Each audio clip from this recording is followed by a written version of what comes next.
Hi, this is Holland Kerr recording for Studio 1, Folio 1, Assessment 1. The majority of the work that I've turned in this semester, or made this semester, has been video-based, so I'm choosing to submit a video for this assignment, including all of the playtests that I've done and anything else, and how I reached the point that I've reached in my semester. So the first thing you can see in front of you is a mind map that I made day one. So before I spoke with Max, I made a mind map of all the things I wanted to accomplish this semester and across this degree.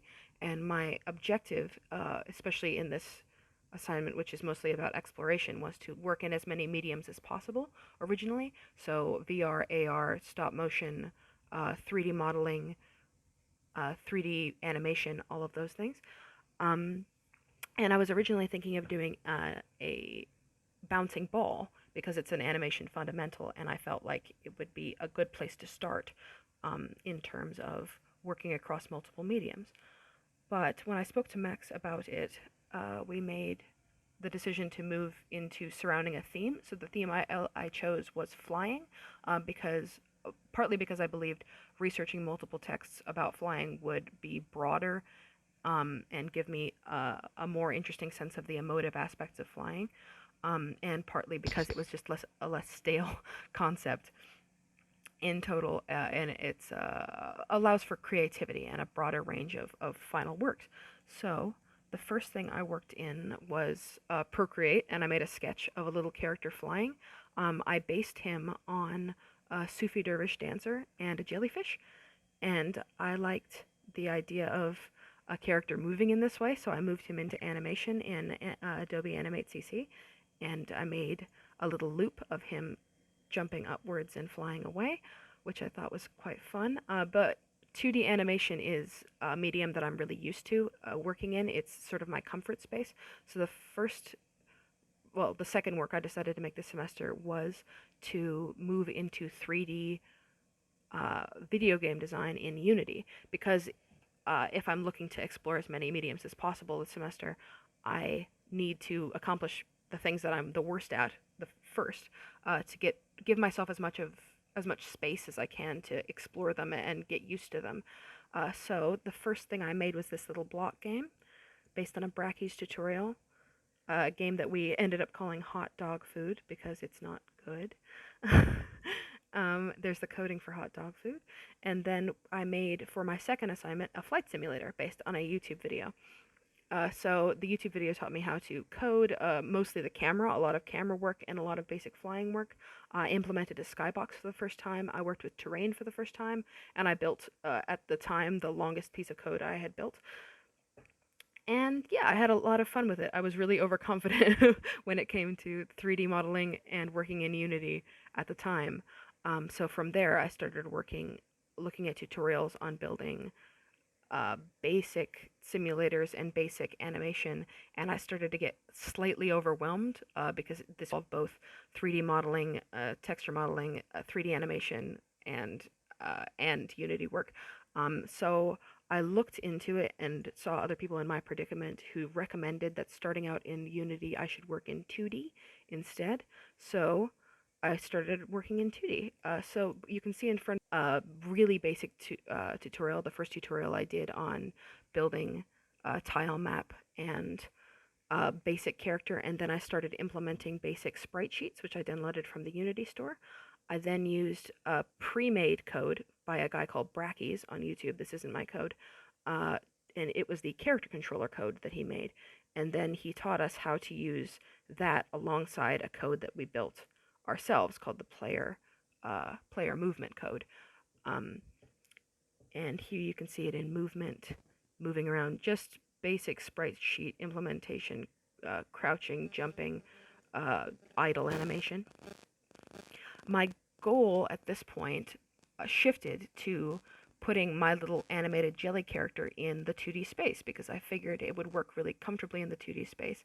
And at that point, I was moving away from doing a flying work every week and starting to build my own 2D game. So the next thing I moved into was level design. And the first level ideas I had were surrounding my jelly character moving along platforms, avoiding anglerfish or scary villain fish of some kind, and gathering by luring away small fish, which I would then lead to the exit of the level. So as you can see here, my layers, my platforms are all little rows of coral, and then I based my next tutorial or my next level design on that. So you can see here a quite wide set of platforms with gaps at the top and in the center, and at the bottom that I could potentially put anglerfish through, or a villain or an obstruction of some kind. And this is just me testing out moving around that space and applying different 2D textures to my character to make it slippery so it doesn't get stuck to edges and things like that. So my next point was to work with the fish that I wanted to make follow my character around. So my goal at that point, because I had been a bit burnt out on coding, was to make the dumbest fish possible.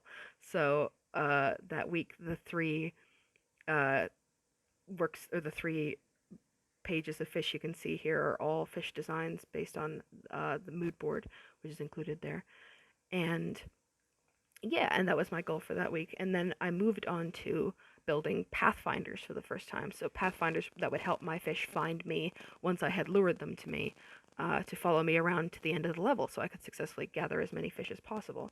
So the first one you can see here is of a eagle following me around, and this is an A-star piece of code, so this is pre-made. It's a program that helps you build Pathfinders really efficiently with very little code. So the only code I ended up implementing for that was a small piece that helps the eagle turn around when he's facing a different way. And then I moved on to building my own Pathfinder script from a different tutorial, which let me move more fluidly and have the eagle follow me in a different way that felt sort of smoother and more in keeping with the tone of like a fish following a jellyfish through the dark, and also let me push the eagle around, which is what I wanted to do. I wanted to be able to move the fish out of the way, and instead of them being obstructions in case I'm caught in small tunnels, which you can see here. The next week, I moved on to studying lighting and doing 2D lighting in Unity. The concept art you can see here involves experimenting with not being able to see my fish in the dark after they're out of a certain radius of my character, because I think that would make the game more exploratory and lead the player to look around the level design a lot more, and just add to the aesthetic of the game in a really nice way that works with the art, the concepts that I've been working with so far. So here is me playing with lighting in Unity. Firstly, with a eagle that is visible, eagle representing the fish, eagle that is visible over the lighting and then under it, and also playing with color with regards to how lighting is rendered in Unity. And it was at this point that I decided it would be smart to potentially work with turning my fish into platforms themselves. You can actually see that there, using the eagle as a platform, and I discovered that that might be a smart idea to work with later on. But first, I wanted to refine down what I wanted to accomplish this semester, so I'd kind of broadened out my idea of what my game could be, so I needed to refine it back down again. Here's a mind map of my ideas for how I would get to the fish and how I would get to the end, and what my goals and obstacles for the game that I can accomplish that are doable should be. And then I moved into creating a character that could double jump, because being able to sort of move off a platform and then jump more than once was the core fun thing about the animation that I made first. So here's my character moving around a space with invisible platforms, which was I was experimenting with at the time. I'm still thinking about moving with invisible platforms that the character can't see from where they're starting out. And then here he is moving on platforms that he can see in the dark. All right, and my goals for the rest of the semester so far are to, I have these written down, to have more than one AI that I can work with at the same time, to have a faster method of building levels, to have triggerable AI that only start to follow me once I'm in a certain proximity of them, lighting the main character differently to the fish, or experimenting with lighting as it applies to having characters, parts of characters you can see in the dark and parts of them you can see in the light. iterative saving for working in Unity, just because I'm not used to saving in Unity. Just publication and publishing, and that way I can play test. I haven't published anything yet or taken it out of Unity, so I want to see how that works, and that's a priority at the moment. Platforms you can move through from the bottom up, but not the top down, and potentially health and death as it applies to maybe spike little obstructions that might potentially hurt or harm the character, but that's uh, something for later on that I can implement if I have time. Yep, and that's where I am in my semester at the moment. So you can see in front of you a mood board of future backgrounds and potential background design ideas. So, because my character was originally based on a Sufi dervish dancer, which is an Islamic dance, I wanted to potentially integrate classical Islamic art because well, a lot of it is blue, and because of the shapes and patterns work really well potentially with the shapes and patterns that naturally form in coral, which might be a really interesting intersect between two very different things. Yep, and that's where I am in my semester at the moment.